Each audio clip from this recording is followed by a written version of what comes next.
Chapter 9. The fifth messenger sounds, and star falls from heaven to earth. This is the beginning of the nuclear war. The bottomless pit is opened, and locusts come out from the earth. The horror. And the fifth cherubim of destruction of the seventh Anunnaki, Elohim blew his trumpet signaling the beginning of the fifth plague, and I, John, son of Salome and Zebedee, saw an atomic bomb which I, John, interpreted it as a light like a meteorite, a star from the Orion skies, six-star constellation, upon the planet Earth, and it was given the key of the bottomless pit, being able to open up the earth. When the bomb exploded in the earth, it threw off blasts of power appearing like fire and brimstone, because people believed that hell was in the earth. That's how it recorded by John. So the atomic bomb that was first introduced by the malevolent beings into the New Babylon, America, in 1945 AD, Russia in 1949 AD, Great Britain in 1951 AD, and finally France, one of the heads of the beast in 1960 AD. That opened the bottomless pit, making a hole in the planet Earth, all the way to the center, and out of the pit ascended like a dust cloud, a mushroom smoke from the bomb that can reach as high as 32,000 feet high, just like the dust cloud of a great furnace. And the Apsu sun was darkened by the smoke, and the air was dense with smoke because of the dust cloud of the pit. The smoke or dust that rose from the pit that blackened the skies was a result of the 1,000 exploded oil wells set in the Middle East by Saddam Hussein's, president of Iraq, military forces on March 2, 1991 AD, and continued to burn up until October 19, 91 AD. As a result, the clouds were covered with an oil-like substance that caused many people to have respiratory problems, like oil pneumonia, where the oil smothers the tiny air sacs in the lungs. And the air was dense with the smoke of the oil wells of the Arab world and the fallout from the bomb's dust. There came out of the smoke of the pit, aircrafts, planes that was interpreted by John, son of Zebedee and Salome, to look like locusts to land upon the planet Earth, the same maneuver of locusts who fly in formation and were given authority to kill, just like the scorpions has power or authority in its tail to cause death, with the F-117A stealth fighter plane that also has a sting in its tail, in the form of biological and germ warfare to spread upon the planet Earth. And the military fighter planes were commanded that they should not hurt the grass of the planet Earth nor any other thing which is green or vegetation, neither all the trees, but only hurt nation of people. The neutron bomb was designed to hurt people but without harming building structures, so the bombs were dropped by air bombardment so the grass would not be affected due to the destructive habits of the pilots, affecting all of those who do not have the mark of Yahweh of the Elohim, the Most High, in their forehead, that is received through prostration to the ground, an act of humbleness, which the holy ones, Al-Mukhlasina, do constantly before the Sustainer, through worship and prayer called Selah. It is a spiritual communication between the worshipper and El-Elo, the Heavenly One, Anu, also called Theos, Yahweh, and Allah. And the military of the beast was commanded that they should not kill the righteous. All the plagues that the Creator will send on the earth will not affect the 144,000, nor will they suffer the effects of radiation, poverty, sickness, because they bore witness to the truth. However, they could torment them by way of germ warfare for 5 months. Its torture will be slow, painful, and paralyzing. And their pain was as the pain as if a human being is stung by the scorpion. And in those days during the period of war 1990 to 1999 AD, the evil one will be at his fiercest attempt to establish his dominion over the whole world, because he knows that his time is almost up. These wars will cause a destruction never seen before on this planet. For the first time in major warfare, germ warfare will be utilized and nuclear warfare will be the common factor involved. This war will last for 27 years. The nations of people will seek out death, wanting to die in order to spare themselves of the misery, because living will become so terrifying and death will look like a favor, when normally people fear death because it is something they don't understand. But they will not find it because they cannot escape the wrath of El-Elo, Anu, the Most High, Elyon El, from the fallout from the bombs, and they will desire death, and death will flee away from them, by escaping from them, and there will be no compassion on them. And the resemblance of those locusts, the military planes of the evil one's army, resemble horses prepared for battle. Flying in formation, they also were representing the 4 horsemen, who are the 4 empires: Babylon, Greek, Roman, European, America, symbolized by intellectual creatures, the lion, the bull, human being, and the eagle. And upon every one of their heads were crowns which resembled gold, but was actually the sun's light shining off the plane's metal bodies, and their faces were like the resemblance of the faces of the nation of people, because they have drawn on these fighter aircrafts. And their hair was like the hair of women, because of the speedy movement of the plane's propellers created an illusion that appeared as hair to John, and their teeth as the teeth of a lion, was that which was drawn on these fighter planes. These are the aircrafts used during World War II, 1939 to 1945 AD, that were known as the Flying Tigers and the A-10 Thunderbolts.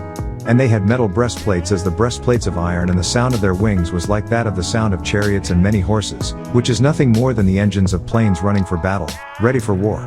And they had tails which resembled the scorpions, and the stings was in their tails. The sting of the scorpion sends its victims into a state of shock. This is what happened to the people when they saw these bombs and missiles that the planes emitted from their tail section, located at an opening on the bottom of the plane. And authority was given to them to torment the people for 5 months, because the effect of these bombs will last for a period of 150 days. And a ruler, Azazel, was over them, who is the disagreeable messenger, who is of the bottomless pit, which is named in the Hebrew language Abaddon, that is a place of destruction where the father of ruin is, and in the Greek language it is called Apollyon, destroyer. Both names being symbolic of the nature of the evil one and are typical of the nations within his domain. One more plague is past, and behold, 2 more plagues, outbreaks of war, will come after this. From 1990 AD, this first plague of war was between the United States, Israel, Egypt, Saudi Arabia and many others. After that was the beginning of the end of the world. There will be 2 more big outbreaks of war heading up to the year 1996 AD. And the 6th messenger, the cherubim of destruction, blew his trumpet signaling the beginning of the 6th plague.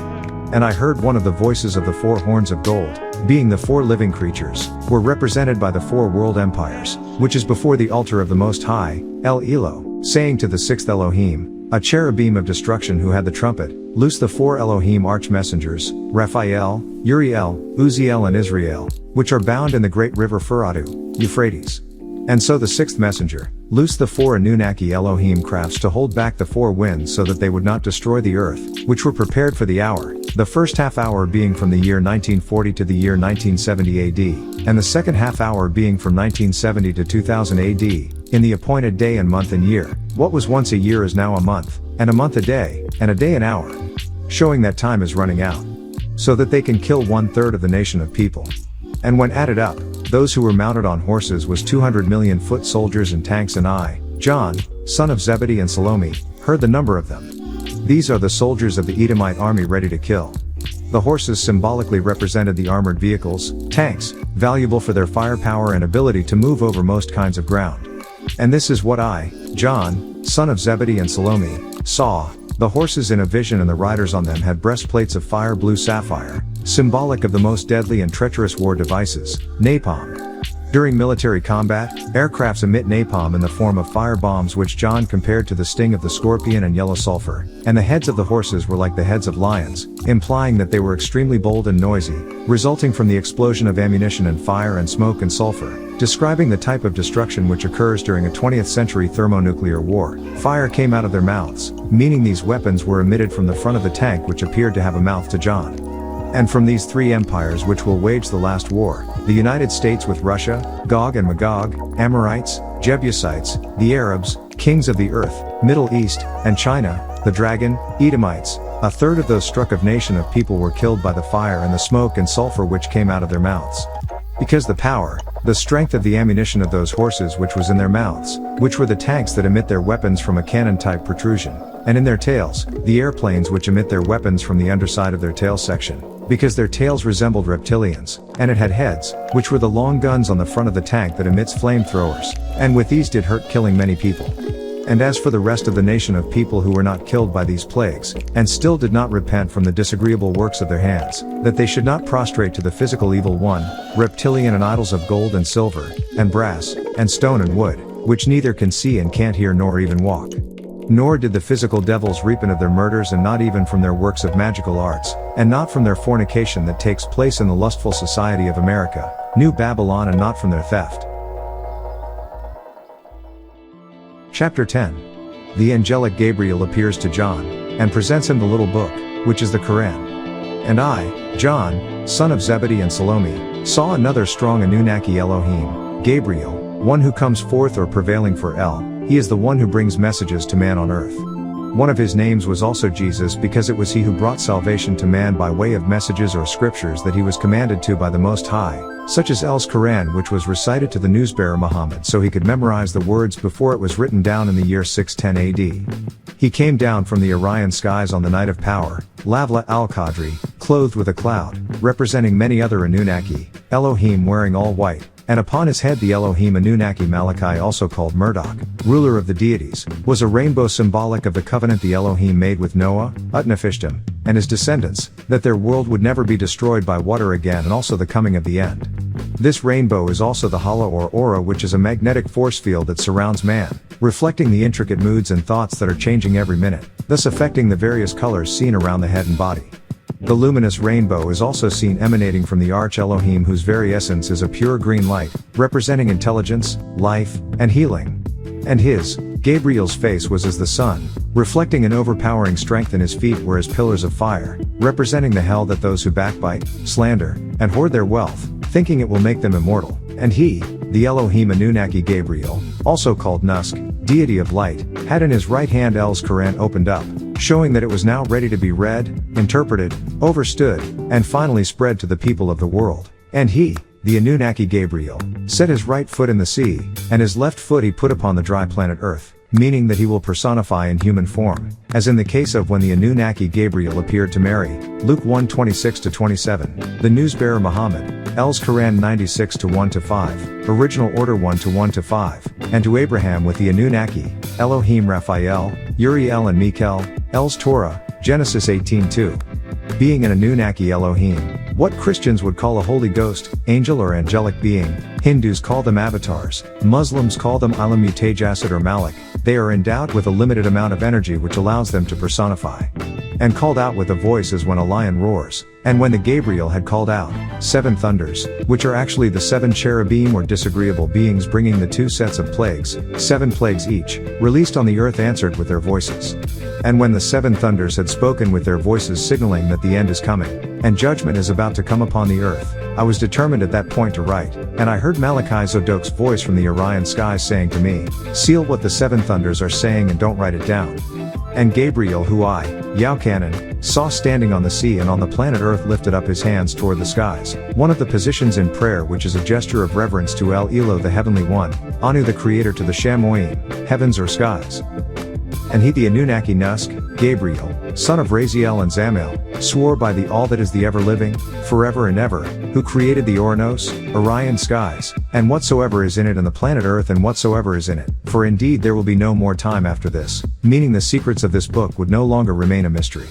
However, in the days of the voice of the 7th Elohim, Anunnaki, when he Raphael, raised to El, will begin to make a sound by way of the trumpet to hit the earth with the 7th plague, first being AIDS, in order to complete the secrets of El Elo, Yahweh, Theos, Allah, and Anu, which are all the scriptures that reveal to man things he did not know. El Elo informed us in the hands of his servants, the newsbearers, who the scriptures were revealed to and then recorded by them.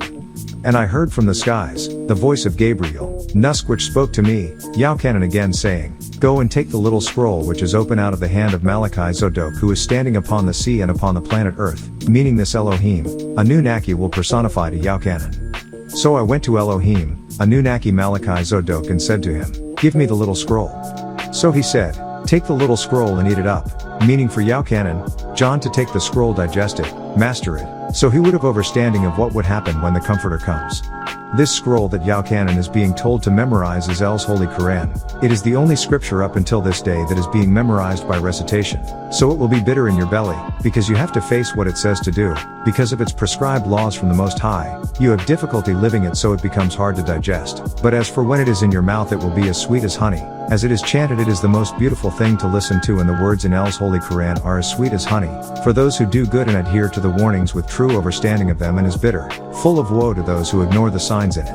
And I, Yaa-Nun, took the little scroll, El's Quran, from the hand of the Malachi Zadok, who is Melchizedek, leader of the deities, supreme deity, and ate it up, so it became sweet in my mouth like honey, which is one of the miracle foods from the Most High, because it can purify and heal the body of ailments.